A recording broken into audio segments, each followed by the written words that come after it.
Ladies and gentlemen, please take your seats. You know, in this business, perspectives, they change.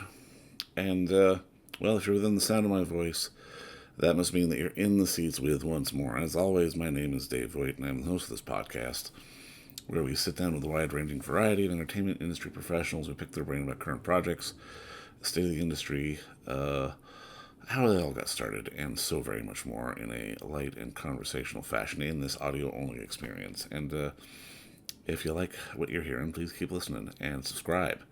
Hit the subscribe button, gives you a 5-star rating on your podcast provider of choice. We're available pretty much everywhere, places like Apple, Amazon, Spotify, Google, and plus we archive every single one of our episodes over at our In the Seats YouTube channel. So please go to like and subscribe there as well. We'd really appreciate it. Also, don't hesitate to check us out on social media. We're on the Facebook, the Twitter, the Instagram, the Letterboxd, the TikTok, the Threads, the Blue Sky. I lose track. There's too many. But we're In the Seats for all sorts of fun updates. And finally, and I do dare say, most importantly, please come to where it all began. In the Seats, intheseats.ca for all the latest and greatest from the world of film, television, basically the movie image at large. Because guess what? If we love to watch it and write about it and talk about it, we love it all that much more when you come by and read about it and listen about it. So please do us that ultimate kindness. Come on by and pay us a visit. It's a new year. It's the first episode of the new year. And we're kicking this one off with a bang as we're already elbow deep into awards season, recording this on the afternoon before the Golden Globes. Everyone who is shortlisted or potentially shortlisted or in talks about something or has something going on, they want to talk to people like me, which is great because I love talking to people. And we got the unique chance to sit down with the one and only Sara Bareilles, who made the song for the Apple TV documentary Come See Me in the Good Light, which is a... You know what? It was a difficult one because I'll be honest with you. It's about dealing with someone with terminal cancer and sort of helping them transition and go through all that. It's the story of two artists, one of whom is facing an incurable diagnosis, and you look at it with humor and with love and affection and just sort of appreciating life in general. And there's a absolutely beautiful song by Sara Bareilles, Salt and Sour Than Sweet, from the words of the late Andrea Gibson, who was one of the subjects of the film. Sara did this with using her words and with Randy Carlyle, and it's a great song because I'll be honest with you, in watching the film, as someone who has had a family member go through terminal cancer, and me myself having been sort of a caregiver of sorts for that person, it felt awkward to watch, and I felt uncomfortable until I heard this song, which kind of sums it all up so beautifully in this really poignant way, and allowed, at least personally, my grief to sort of hit a different level.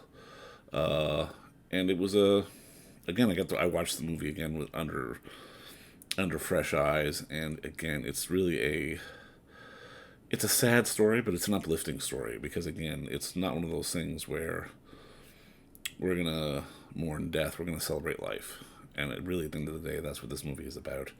Come See Me in the Good Light. It's on Apple TV Plus now. Please go check it out if you don't already have Apple TV Plus.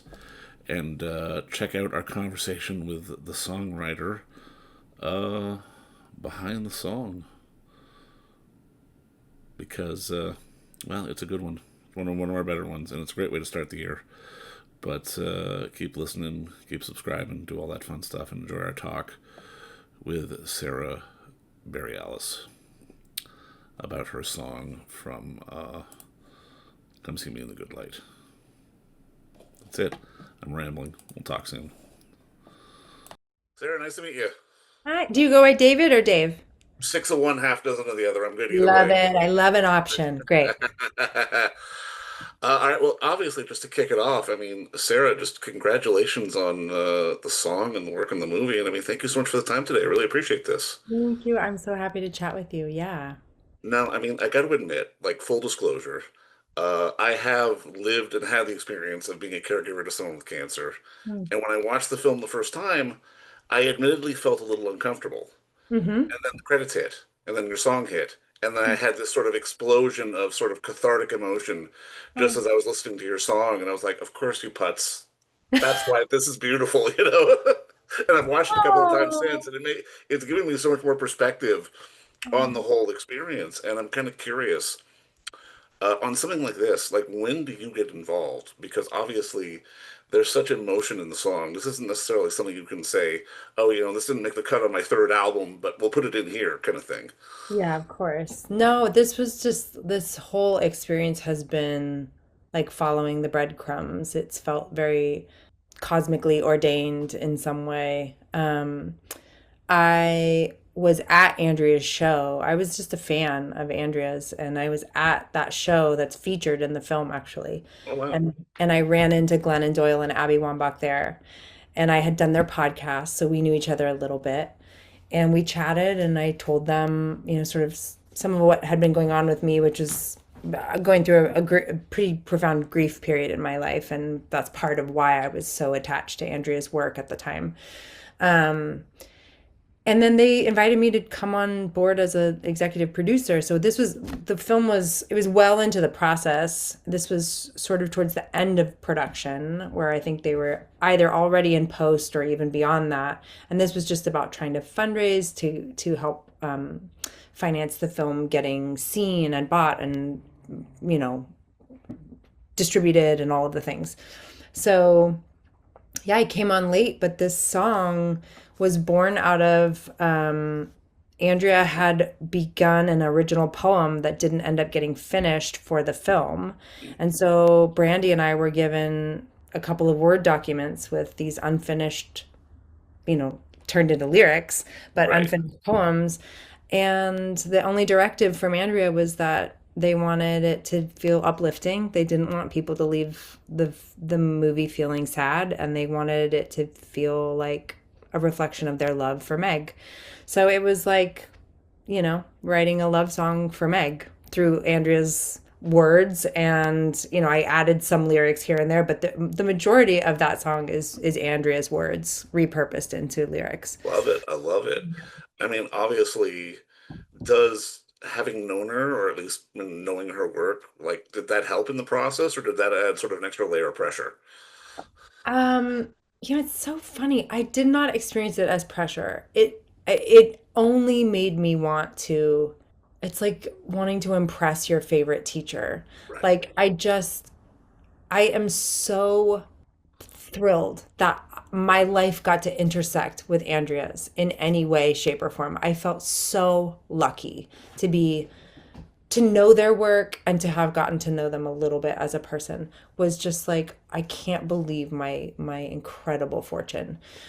So writing the song, I just wanted to sort of honor the depth and the profundity of their work as best I could. So I mean, the good news is I was working with their own words, so it Right. was really setting the template for like I was just trying not to fuck it up is really what I was Oh, trying of course. Yeah. to do.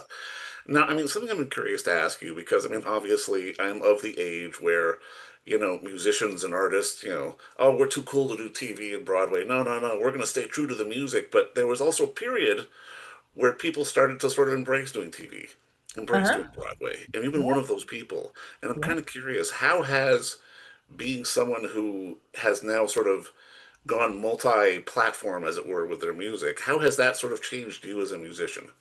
Oh my God, it's just been the coolest thing in the world. Well, I've never been too cool for anything. I've never, like, that's just never been my thing. So I mean, I would have loved to have been too cool for something, but this is not who I am.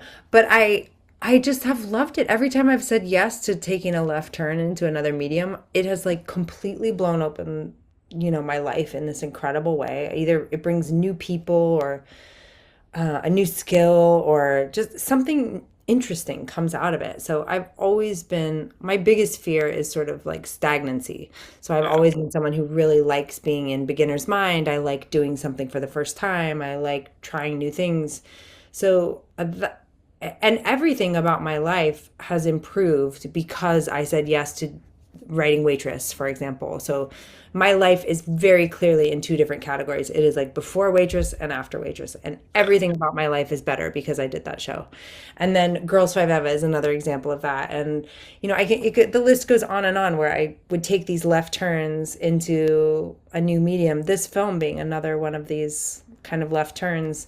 I've never, been a producer before, and it's just a beautiful way to learn about how to be an artist is by trying it in a lot of different ways. For sure. I believe that 100%.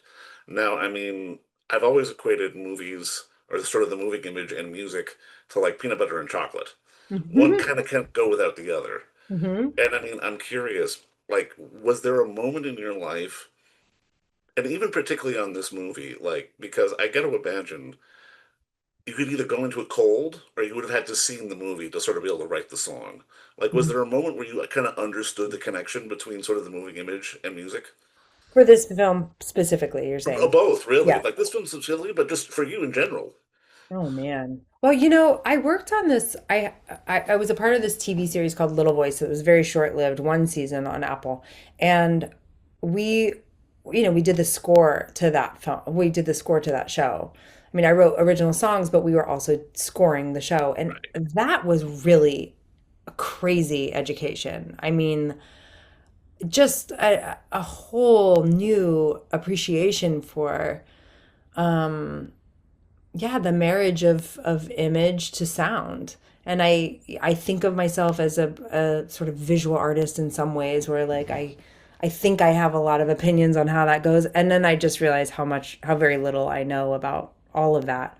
But for this film in particular, I started writing this song the second that I had watched the first screener. So the first time I saw the film front to back, I like closed my laptop and was like, give me those pieces of paper that had Right, right. Andrea's words on them. It was so immediate because I just felt like I was like, I know what this is. I know what this is.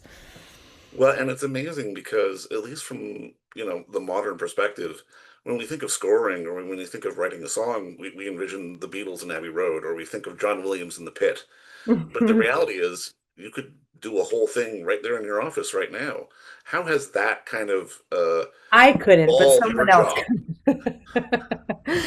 Well, wait, repeat the last question. What was the How last? has that sort of has the sort of the advent of technology sort of evolved what you do?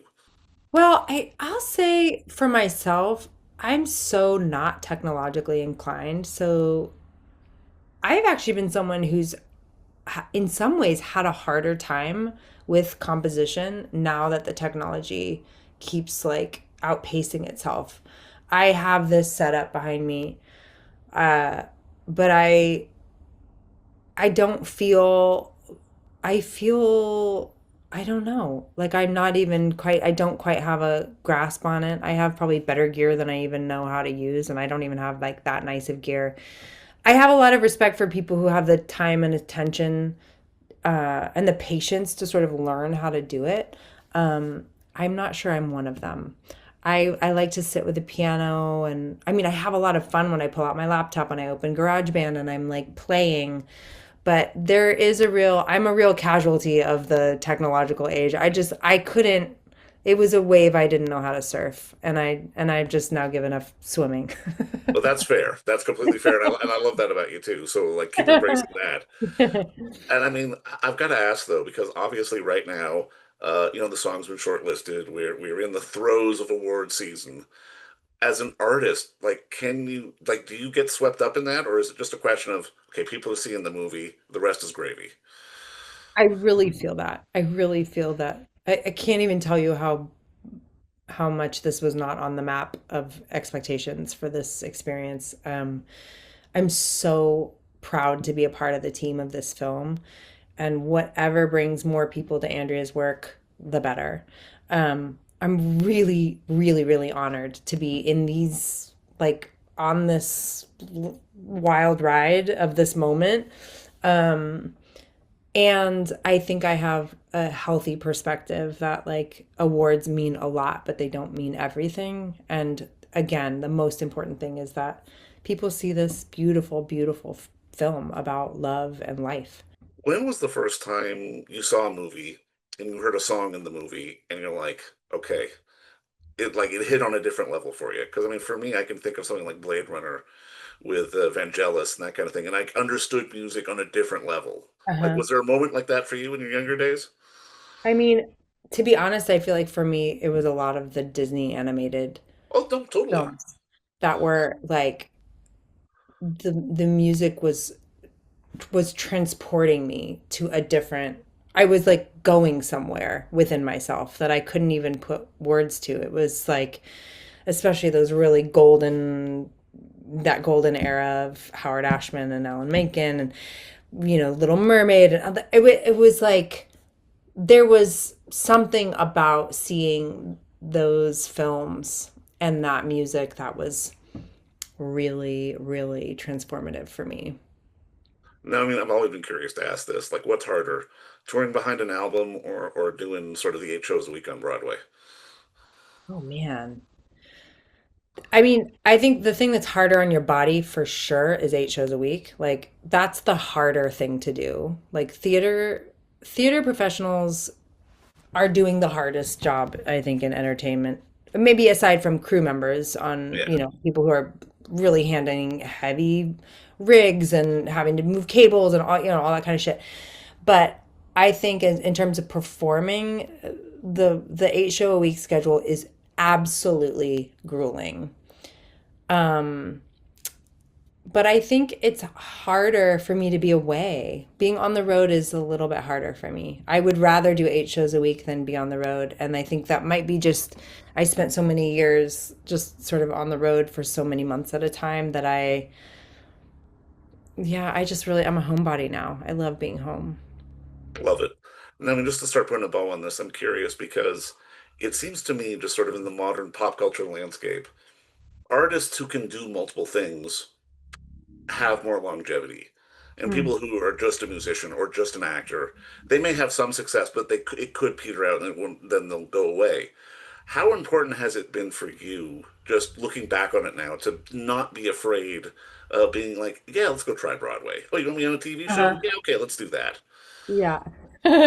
I mean, I think it's been important to me just sort of on a soul level. Like I am someone who um I get really allergic to when things start to feel too much the same. Right. So I I think that the great sort of byproduct of that, of my sort of impatience and skittishness is has brought me into a lot of these different fields and has really enriched my life as an artist and also yeah just shown me I think there really is longevity in that, not only just in that your sort of your world building grows, your Yeah. relationships grow, the people the opportunity to work in different mediums is like that grows. It's just been a win-win. I've enjoyed it so much and I've learned so much from it, and I really like how it keeps me as an artist kind of like on the edge of my seat, and I'm not getting complacent because I really still don't know what the fuck I'm doing so Well, much I of. mean, at the core, you're a storyteller too, right? And this allows you multiple avenues to do that. And you see that yeah, people are telling beautiful stories in all kinds of ways, and how interesting to do that. Yeah. No, for sure. Well, I mean, Sarah, thank you for the work on this. Again, like I said, it kind of took my personal grief and gave it a whole fresh perspective. I love Mm, the song. I love the movie. And I mean, no matter where this journey goes, just obviously congratulations on the thank you so work. And thank much. you so much for the time today. I really appreciate it. Thank you. And thanks for being a caregiver. They're real unsung heroes. Yeah. You're very welcome. All right. Bye. Bye bye. And don't forget to visit our friends over at Bay Street Video for all your DVD, Blu-ray rental, or purchasing needs this summer, as they are still open for curbside and some mailing delivery as well. Over at 1172 Bay Street, Toronto, Ontario, Canada, you can give them a call at 416-964-9088. That's 416-964-9088. Or send them an email at baystreetvideoto@gmail.com for any of your DVD and Blu-ray needs.